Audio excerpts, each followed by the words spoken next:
Hi guys, welcome to another episode of Mbali Talks, your platform for all things business, fashion and lifestyle.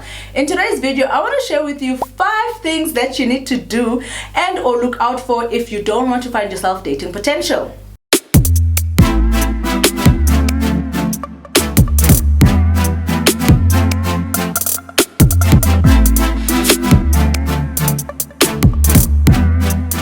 To our channel, thank you so very much for stopping by. You just landed on one of the best channels on YouTube right now, so please do join our community by hitting that subscribe button below. And if you've been with us since day one, thank you so very much for coming back. You guys are the reason this channel stays alive, so please do remember to hit that like button so that this video's algorithm can go up on the YouTube platform, as well as to share this kind of content on all your other social media platforms so that we can keep reaching more people.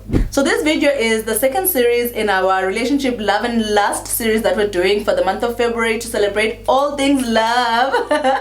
And I just thought, let me come here on this platform to come and assist those who are still out there and out and about trying to find the right partner. And I also just want to prevent a situation where you spend all your time and your effort and your money, because relationships are money, guys. Trying to find the right person and or trying to lure the right person, only for you to realize that all along you've just been dating the potential that has been sitting in your mind. Dating potential is tricky, guys, because it basically means that you fall in love with who the person could be and not exactly who they really are.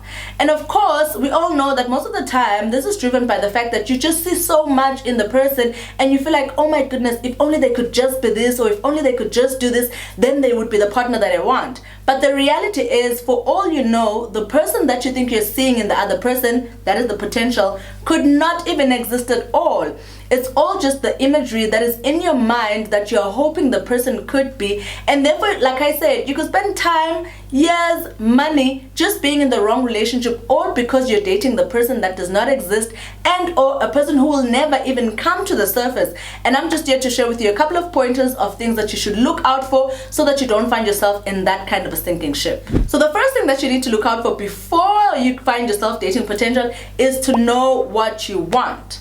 So this basically works for people who ideally have gotten to the point of their life where they've self-actualized. You know your likes, you know your dislikes, you know the kind of spaces and the kind of people that you like hanging out with. This then puts you in a better position for you to be able to discover the kind of partner and or relationship that you want to be in. So I have a little thing called the pros and cons, guys. This is basically you making an entire list of all the things that you want in a person. Like, I mean, from looks all the way to the character of the person, probably all the way to where they even stay, if that is possible for you, just so that you can exhaust the list as much as possible. Now, once you're done with that list, chain that list into 3 different sections: your wants, your needs, and your flexibles. Your needs need to be the first thing that you consider, because those are the things that, without a shadow of doubt, you want in a partner and or in a relationship. This basically means that you're not willing to waver and or be flexible with those qualities in a person.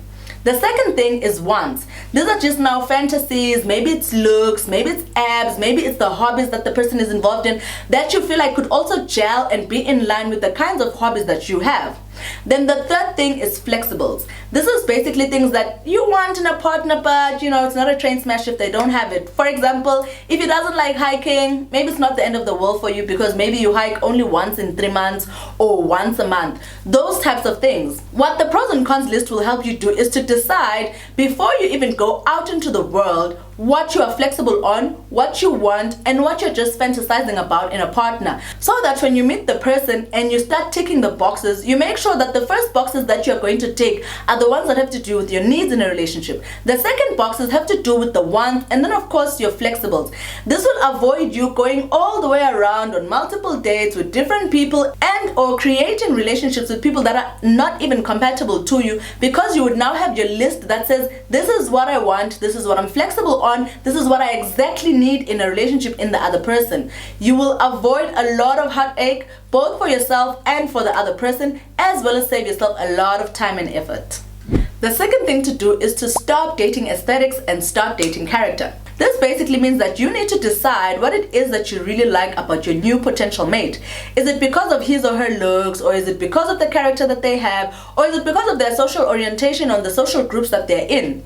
When you start eliminating the changeables, which is basically the flexible features of your partner as per point 1, you're going to be left with the core things that actually make up the person, so that you can actually decide whether their core and your core will be able to gel, not only in the short term but also in the long term if you're looking for a lasting relationship. Remember guys, looks good on paper can change anytime. So if your changeables are exactly what you only like in your partner, then it doesn't make sense for you to promise yourself a long-term relationship with that person.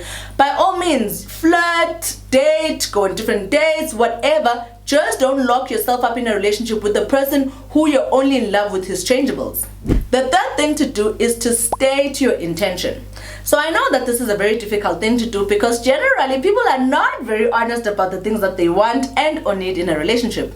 And the reason for this is because we are all just caught up in our cocoons. We're afraid to open up to people and to be honest about the things that we expect in a relationship and or actually want. And it's okay for intentions not to be the same. Sometimes you find that because of your guys' experiences and or the background of the relationships that you've had, maybe your intentions have changed over time. You'd actually discover that the intentions that you both have maybe have changed because of those things. However, there are intentions that you want to now change going into this new relationship. This is a stage that I think a lot of people skip because you just don't want to hear your potential mate that you feel like would make the great idea now turn out into a person who's not exactly going to be compatible for you. So what people do is hide away and they lie a bit, or they candy coat their expectations. But how are you going to candy coat the things that you really want from the other person and still expect to make a lasting relationship with that person? Don't you think that you're going to be wasting your time sitting there in a relationship for month 1, month 2, knowing very well that this person has habits and or character traits that are deal breakers to you that you could have easily walked away from the beginning and not even wasted that 2 months of your time? If you discover that your partner's intentions are not the same as yours, by all means let them go. Like, there's the door, guys. I've said this before in a different video because I just feel like you'll be wasting again a lot of your effort and a lot of your time. And this is why we're walking around as adults that have a lot of emotional baggage that we need to offload, because we found ourselves in situations that quite honestly we saw the red flags from the beginning, but we decided no, he or she was going to change, or the relationship was going to change them, or you're waiting for them to mature up. Guys, intentions hardly change, especially because we're all adults. We have experiences, we've been there, we've done that.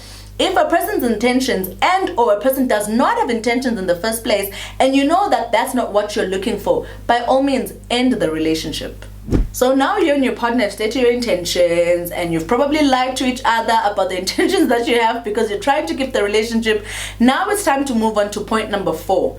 Look out for your partner's actions. So people can never really lie about who they really are. You know, what basically happens when you state your intentions and you lie about them is that you're setting yourself up for failure, because you will not be able to live up to the other person's expectations, and therefore you're going to end up ruining the relationship. This stage is the part where things get tricky and a lot of people get hurt because people don't want to be totally honest with themselves to say, this is what the person intended they were going to do and these are their actions, and these two things don't seem to gel. If a person's actions are not in line with his or her words, then you definitely know that that's not the person that you want to be with.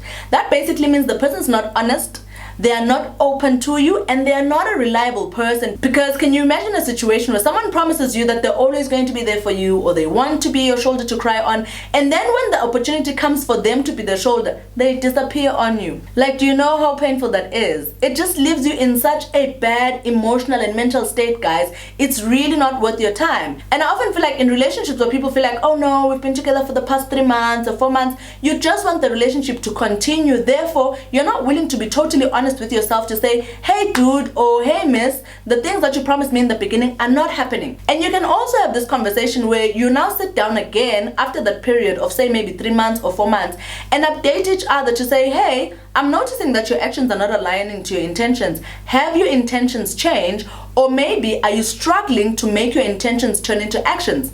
If that's the case, then you want to give your partner a second chance. Great, no problem. Just make sure that again you are sitting there kind of keeping keeping a score to see if their actions are changing towards the intention that they actually stated. Especially if they said, you know what, I was not realizing that my actions are not aligning, I do apologize, but I do want this relationship. Then of course give them another chance. But be careful to check out that the actions are now actually aligning with the intentions and or the conversations that you would have already had with that person. The fifth and the last thing that you need to do if you want to avoid dating potential is to wrap it up. So, like we said in point 4, actions are no longer meeting intentions, and therefore it's time to go. It's time to wrap it up. It's time to end the relationship, especially in a situation where you have sat down with the person and you've really tried to listen to the reasons why their actions are not aligning with their intentions, and all you're seeing is excuses instead of actual reasons of the why. Because sometimes maybe the person is caught up at work, or maybe they are caught up in their personal life at home, and they find it very hard to be able to live up to the expectations of what they actually promised you. That's well and good. But if the reasons include, I didn't realize, or I was not seeing that I'm not doing this, quite honestly, it doesn't make sense, guys. Like, that is not the excuse that you want to be stuck with. You want to be with a person who's intentional about being with you, a person who's deliberate about wanting to be with you, and a person who knows and understands that relationships are a revolving dance around each other's wants and needs, and therefore it is the responsibility of that partner to show up for the relationship in that manner. With all those points said, we've come to the end of our second edition of our Relationship Love and Lust series, which I'm hoping you guys are enjoying. Please do show me that you're enjoying it by hitting the subscribe button below, and also remember to hit the like button so that this video can keep showing up on YouTube. And also, guys, please leave a comment for me in the comment section so that I know what other content you'd like me to talk about, and or how this content has been relatable to you. Otherwise, thank you so much for staying until the end of this video. I definitely look forward to seeing you in the third installation of our Relationship Love and Lust series. Cheers.